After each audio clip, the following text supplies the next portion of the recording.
Hello আসসালামু আলাইকুম viewers, আপনারা সবাই কেমন আছেন? আশা করি আল্লাহর রহমতে অনেক ভালো আছেন সবাই। আমরাও আলহামদুলিল্লাহ অনেক ভালো আছি। তো আজকে আমি চিকেনে সার্দিনা মাছ দিয়ে আমি যে দেশি বেগুন দিয়ে আমি রান্না করব আর কি।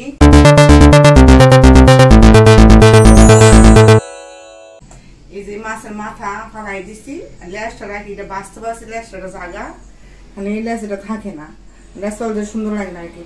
এটা দিয়ে বেগুন দিয়ে আমার চচ্চড়ি করলে এত ভালো লাগে খাইতে। আর এই যে নতুন আলু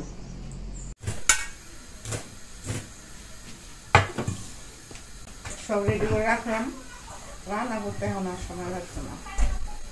এই যে এখানে মাছ ভাজার জন্য আমি তেল দিতেছি। তেল আমি বেশ কিছু দিই, আমি তেল একটু বেশি খাই, কিন্তু মাছ ভাজার তেল আমি তো পেতে দিই না। আর এখানে আমি আরেকটা প্যান বসাইছি, এটার ভিতরে আমি বেগুনটা আলুটা হালকা ভেজে নিবো আর কি। হালকা ভেজে নিলে মানে একটা তরকারি একটা কাঁচা গন্ধ সেই জিনিসটা থাকে না আর কি। মাছটা খাইতে এত ভালো লাগে, পুরা ইলিশ মাছের থেকে আমার বেশি ভালো লাগে। তারপরে তাজা মাছ, বেগুনটা হালকা হালকা বাড়বো।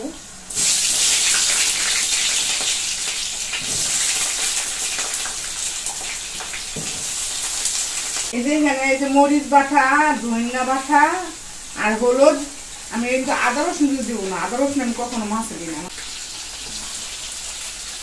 এক এক করে মাছগুলো বাছতেছি, বেগুন এখানে হালকা বাছছি আমি। আর এখানে এই চুলাতে মাছ ভাজা হইতেছে। এখন আমি এই যে পেঁয়াজগুলো দিব আর কি, ধনিয়া বাটা খাই খালি মতো। পেঁয়াজ একটু একটু মানে মোটা করে রাখছি আর কি। এইসব বাদাম বাদাম হলে পরে আমি দিয়ে দিব আর কি।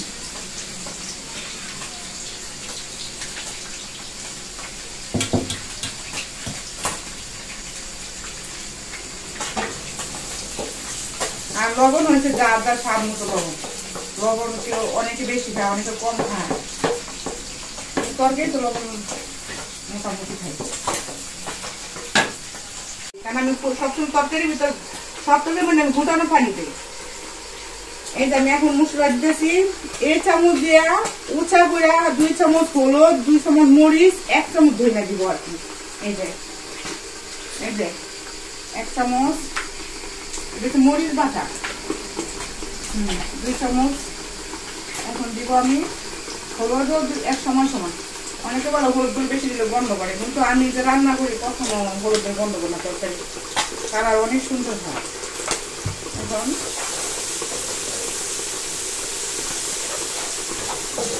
এখন আমি এখন দিব পানি দিব।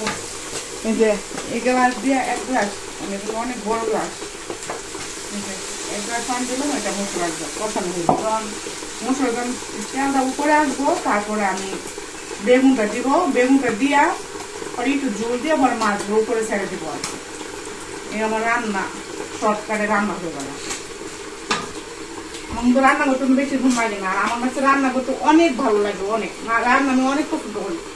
ঘরে কিন্তু কত তরকারি যা আছে মানে বলার বাইরে, তারপর রান্না করতেছি। রান্না আমি অনেক ভালোবাসি। যে কষানোর পরে যে কালারটা দেখ, এত সুন্দর একটা কালার হয় আমার। তারপর তরকারি যখন হয়ে আসে, মানে আমি 5 মিনিট আগে আমি চুলাটা কমাই দিই, কালারটা অনেক সুন্দর আসে। আমি টমেটো দিই, সব থেকে টমেটো দেন না, আমার কাছে ভালো লাগে, টমেটোর টেস্ট ভালো লাগে না। এখন দিয়ে দিলাম আলু বেগুন, যখন একটু কষাইতেছি, কষার একটু ঝোল দিয়ে পরে মাছগুলো দিয়ে দিব আর কি। এইভাবে আপনারা খাইয়ে দিতে, মানে আমার কথাটা সত্য কিনা, মানে কত যে ভালো লাগে খাইতে, অনেক মজা লাগে।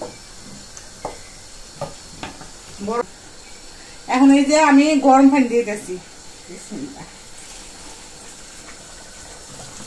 পানি একটু বেশি দিব, কারণ তারপরে কালারটা কি সুন্দর লাগে। মরিচগুলো অনেক লাল, কিন্তু এত ঝাল লাগে না আর কি। মাছগুলো আমি দিয়ে দিচ্ছি, আমি কিন্তু ভয় পাই না আল্লাহর মধ্যে, কিন্তু সময় দিয়েছি, কারণ মাছ ভাঙবো না। মাছটা শক্ত করে ভাজা হয়েছে।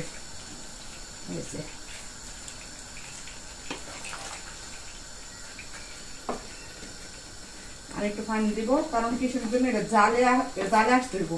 চলে আসলে এরকম একটু ঝোল রাখবো আর কি।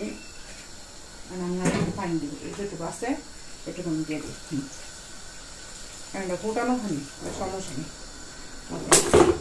এখন আমি ঢেকে দিব, তারপরে আমি দিয়ে নামাই।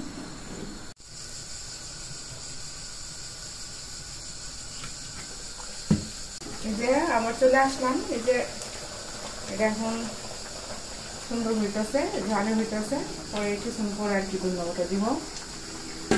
কালার দেখেনি, কালার সেরকম কালার। আমার তরকারি কালার দিব সেরকম, আল্লাহ রহমতে খাইতে থাকি দিতে নিতে দেশে হতে সবার এনে খাওয়াইতাম দাওয়াত করে। আমার সবাই খাওয়াইতে অনেক ভালো লাগে। এই যে আমার রান্না শেষ, দেখেন কি সুন্দর কালার। যেমন কালার এমন খাইতে অনেক ভালো। এই যে ধন্যবাদ দিতেছি এখন। বিসমিল্লাহ।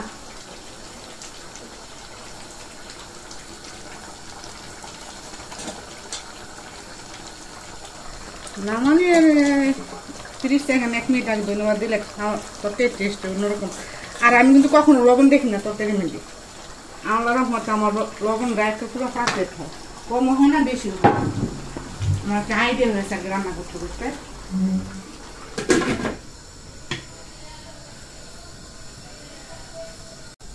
দেখছেন আমি এই যে ধন্যবাদ দিয়ে আমি দুটা নাড়া দিই নাই, তরকারি হয়ে গেছে।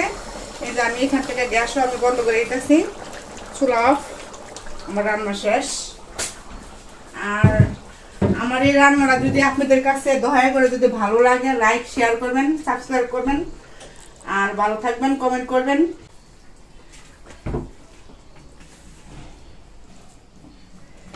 কি সুন্দর কালার হয়েছে, অনেক সুন্দর কালার।